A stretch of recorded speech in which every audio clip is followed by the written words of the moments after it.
ovdje uvijek ima neko ko sjedi i svira malo, pa nekom ostavi para i tako da... A dobro, ako mi neće ići YouTube karijera, uvijek mogu doći svirati. Da,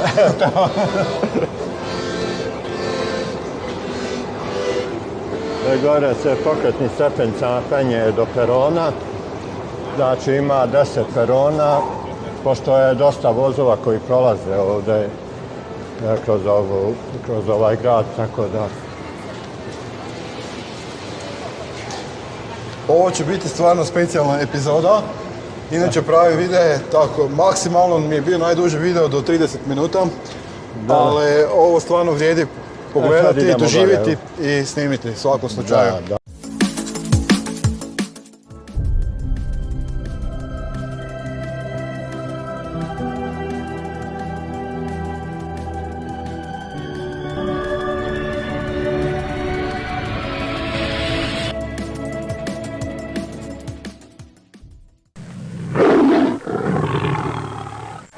Evo sad možemo vidjeti to i malo iz ptičje perspektive, kako to izgleda. Da vidite, znači radovi se još odvijaju. Što bi rekli kod nas, usporili su otežu radove, jer godinu dana se radi. Sad će napraviti kako će to biti, vidjet ćemo kad završe.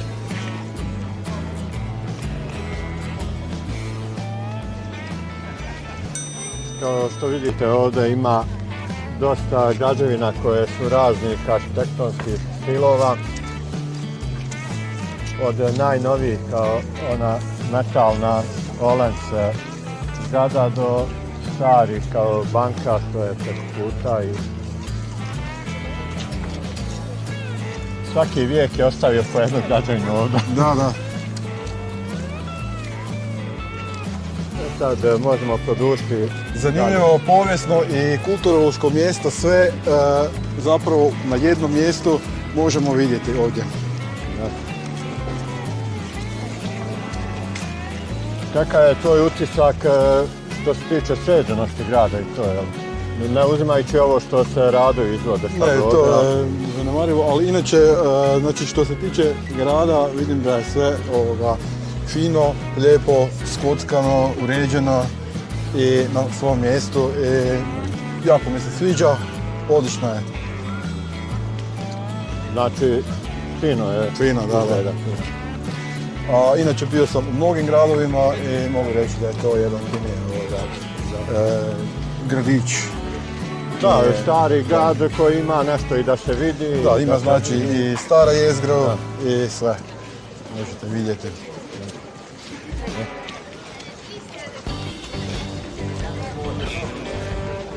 Sad smo na drugoj strani trga.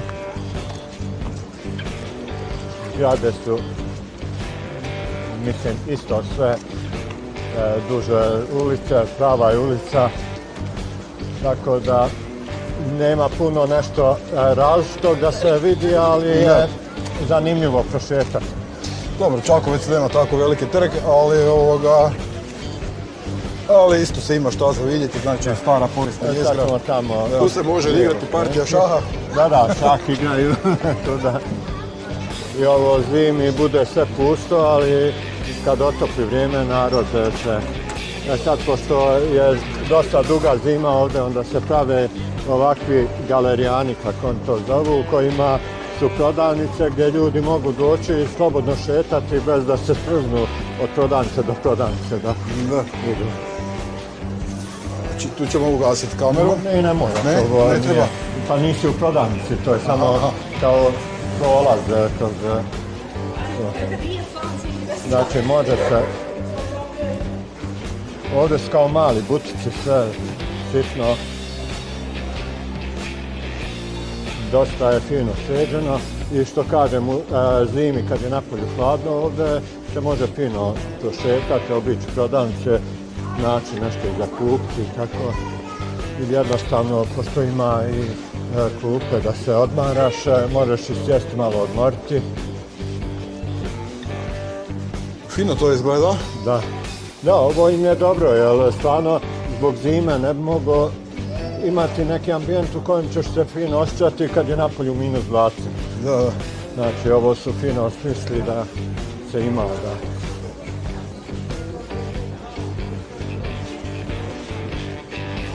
Ovo nisam vidio u nekim drugim državama kad sam prolazio da ima ovako sređeno kao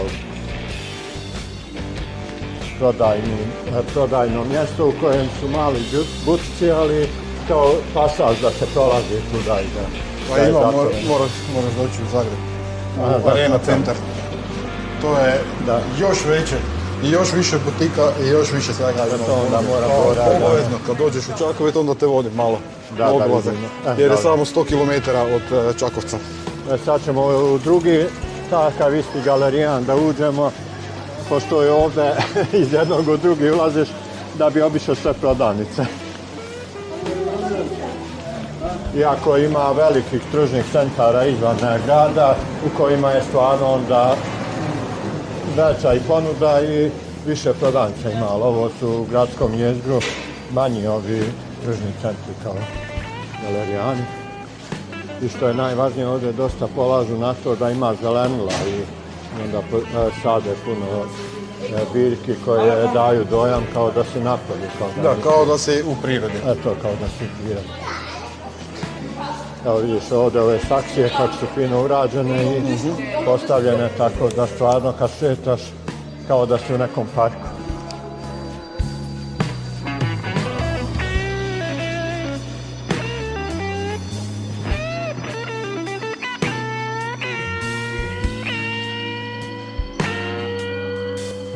Nastavljamo dalje. Da, inače Šveđani mnogo ulažu u to da ima zelenila, da je čak i mnoge dijelove grada odvajaju jedan od drugog zbog tog što žele da imaju parkove i šume između. Tako da je grad dosta razuđen i veliki po površini, ali sa malo zgrada na pojedinim deonicama. A i zdravije za Da. organizam da je bliže prirodi Da ima zelenila. nego da je sami beton. A To je- recimo što sam bio u Berlinu, Berlin je doslovno pun betona. To je nevjerojatno koliko su oni taj grad izbetonirali. Da. Sad dolazimo do željezničke i autobuske stanice. To je znači veliki kompleks. Ispred ova stara građevina to je zgrada željezničke stanice koja je bila prije. Znači tamo ono. I ona sad više nije u upotrebi kao željeznička stanica, nego je restoran u njoj. Veliki restoran. A onaj novi dio zastakljeni sa metalnim profilima urađen, to je sad ta nova stanica. Vidimo ispred nas se nalazi Fontana. fontana.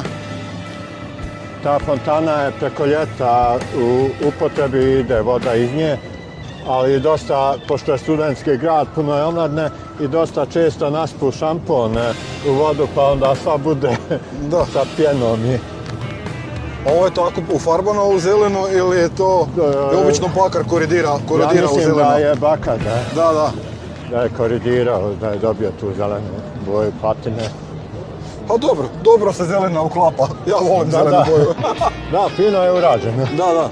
Malo neobični oblik kipova, ali lijepo je urađeno, zanimljivo je. To je to, znači, tamo onaj... Evo, nećemo je baš zaviriti ispod suknje, ali vidimo da je stvarno fontana na mjestu, nema se šta dodati. Da.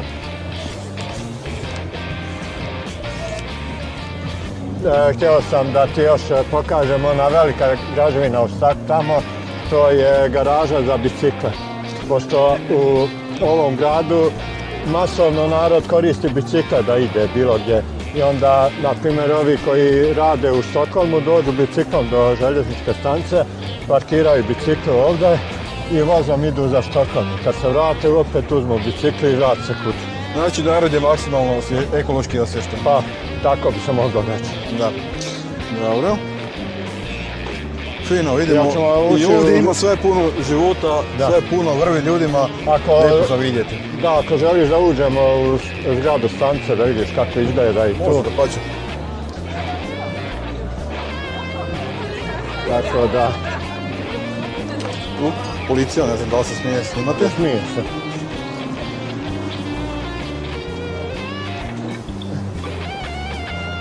Vidiš, nije veliko, ali ipak se može fino proći.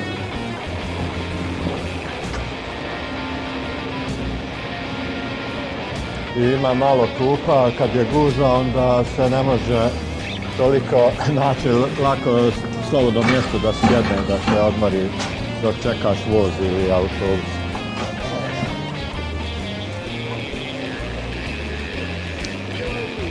Vidite, nadzorne kamere, sve posud.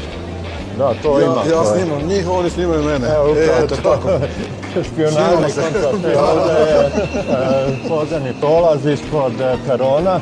Znači, gore su peroni za vozove, a mi sad idemo ispod.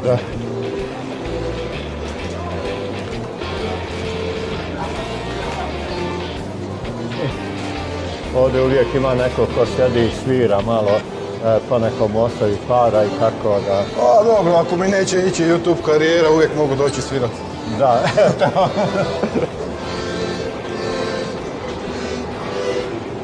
gore se pokretni stepenicama penje do perona. Znači ima 10 perona, postoje dosta vozova koji prolaze ovdje kroz ovaj grad, tako da... Ovo će biti stvarno specijalna epizoda. Inače pravi videe, tako, maksimalno mi je bio najduži video do 30 minuta. Ali ovo stvarno vrijedi pogledati, doživjeti i snimiti u svakom slučaju. Da, dobro. Drago mi je da se svidjelo što.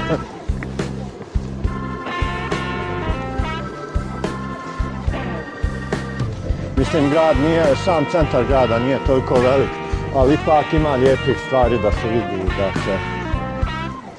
Da. U Švedskoj mi je ostao, znači, taj natpis, vidite na onoj zgradi, Coop, znači to je trgovina mješovite robe, je tako, Nenade? Da. Recimo kad sam bio u Norveškoj, tamo sam zapamtio da je bila trgovina mješovite robe koja se zvala Kiwi. I znači, ili sam, kad sam nešto trebao, ili sam kupovao u Coopu ili u Kiwiju, u Norveškoj, ne? A u Švedskoj Coop. Coop se zvao Konzum, pa su mu promijenili ime u Coop. Tako da... Inače, samo da znate, ne reklamiramo dućane, nego samo razgovaramo. Ako se nađete u Švedskoj, ako ćete nešto trebati kupiti iz dućana, onda znate koji natpis trebate tražiti. Dobro, i ako traže jeftine dućane, to su Willys i Lidl. U njima su jeftini proizvodi. Sad smo stvarno Sad je dosta bilo reklame. Ovdje je dole garaža za auta podzemna, tako da oni koji dođu da putuju negdje sa vozom mogu tu ostaviti auto par dana da im stoji bez problema da će im neko ukrasti. Znači, obezbijeđena je garaža, video nadzor i sve. Ovo je jedna od novijih zgrada, kao što se vidi po fasadi. To je sagrađeno prije 2 godine. A kad se pogleda sa suprotne strane, one druge zgrade, one su sigurno prije 50 godina sagrađene. Znači, miješaju se stilovi.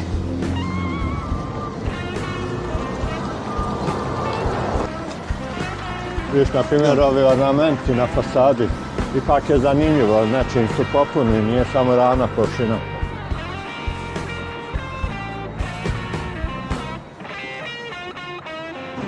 Sad dolazimo do ruševina. Ovdje je bila isto kao tržni centar, galerijan prije. I tu zgradu su porušili, najvjerojatnije da će praviti nešto u modernističkom stilu, jer ova zgrada preko puta koja je sagrađena prije par godina, koncertni, kongresni, kao kongresna kuća, se više ukapa ako još ima takvih zgrada. Tako da su odlučili da staru zgradu sruše da bi sagradili nešto u tom stilu da ukope. Sad moramo preći na drugu stranu ulice. Imamo zeleno. Pa u principu ovdje... Nemamo ni semafor, a kamoli zeleno. Nemamo ni pješački ovdje. Da, istina. Tu uopće nije obilježen ni pješački prijelaz, ali pošto mnogi prelaze tu, onda auto staju i propuštaju ih. A evo, da, piše Uppsala Concert and Congress. Da.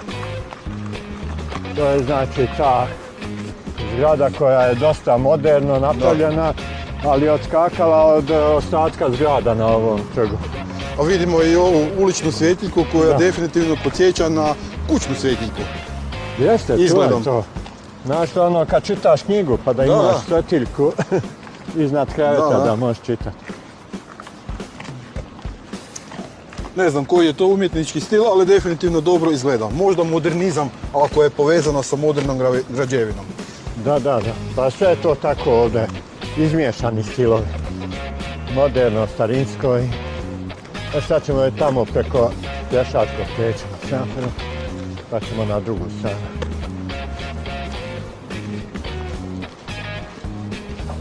To je taj krug. Vidiš, tamo iza ove zgrade opštine, ova smeđa zgrada, to je zgrada opštine. Iza nje je opet Sturatorijat, veliki trg. A vidimo da su i ove kockice da je nešto napravljeno mozaik. Isto su nešto uspjeli realizirati da bude nešto, ne vidim točno što, a možda će se vidjeti iz zraka kasnije. Kad budemo pregledavali video. Ovo ti je violina, a ovo je čovjek koji svira violinu. Da, evo vidi se sad bolje. Svirat violine. Pošto to odgovara nazivu zgrade u Pazinu. A ovamo je violončelo, na ovoj ovdje. Ovdje je truba izgleda i tako, ima tih instrumenta koje ljudi sviraju. Još sad samo fale pravi glazbenici. Sam to još kažem. Da, evo, prekrasno. Što drugo za reći?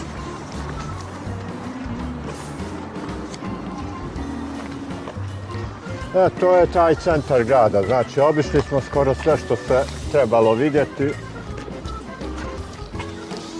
Pa ćemo sad preko ceste i polako se vraćati prema motorima. Odlično, hvala. Ako nemaš ništa protiv. Nemam ništa, ja sam za motor uvijek. To je. Pa idemo. Ali dobro, i ovako se vrijedi kad si već došao ovdje i vidjeti, malo upoznat sa gradom koji si posjetio. Super. Ništa, evo gasi kameru i vidimo se kod motora. Da, ajde, i to što kažeš. Evo nas ponovo kod motora. Vožnju nastavljamo do Nenada, gdje ćemo ostaviti motore, uzeti auto i nastaviti 80 km iz Uppsale prema Štokholmu. Danas se održava koncert Rogera Watersa, suosnivača i tekstopisca legendarne grupe Pink Floyd. Izvodit će se najveći hitovi te grupe, pa već jedva čekam da krenemo prema Štokholmu.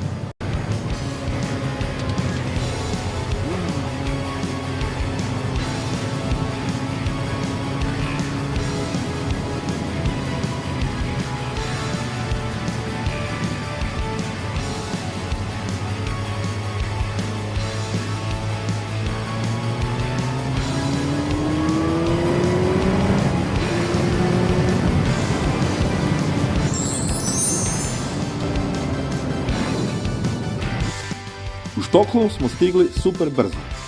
Zbog povrede autorskih prava ne mogu objaviti video sa koncerta, ali ću vam staviti par slika da vidite dijelić atmosfere. Svirali su se najveći hitovi grupe: Another Brick in the Wall, Ship, Shine on You Crazy Diamond i drugi veliki hitovi grupe Pink Floyd. Koncert je završio prilično kasno i u Uppsalu stižemo ponovo iza ponoći. Vozimo se pokraj vojnog aerodroma.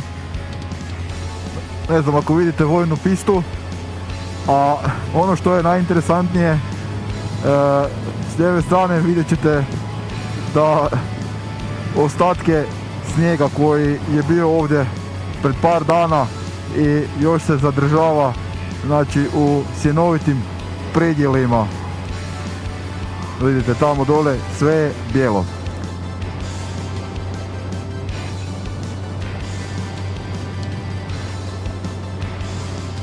Danas idemo još malo na vožnju, dan je 5. Ispred mene je Nenad na svom GSX-u i uživamo u još jednom prekrasnom i sunčanom danom. Evo, vozit ću malo pokraj njega da vidite njegov prekrasno sačuvani primjerak GSX-a 1100 ES. Stvarno prekrasan motor.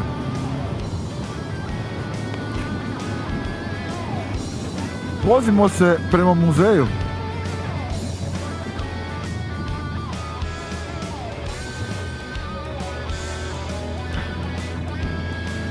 Priroda je prekrasna.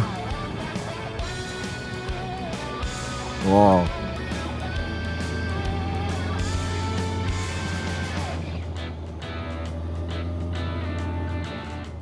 Za danas nam je Nenad pripremio još jedan fantastičan izlet. Vozimo se nekih 75 km od Uppsale prema mjestu Las Terras. Od tud se vozimo još 25 km prema Tidöslund. Tu se nalazi jedan odličan muzej motocikala i bicikala. Žao mi je samo što nisam ponio kamere sa sobom. To je ujedno i moj pretposljednji dan u Švedskoj i sutra slijedi povratak. Uživajte još malo u ovim prekrasnim slikama iz muzeja motocikala i bicikala. Ovim slikama završavam današnji video. U sljedećoj epizodi pogledajte povratak u Hrvatsku. Nadam se da vam se video dopao, ako je, ne zaboravite se pretplatiti na kanal i staviti like. A ja vam ubrzo donosim nove video. Hvala!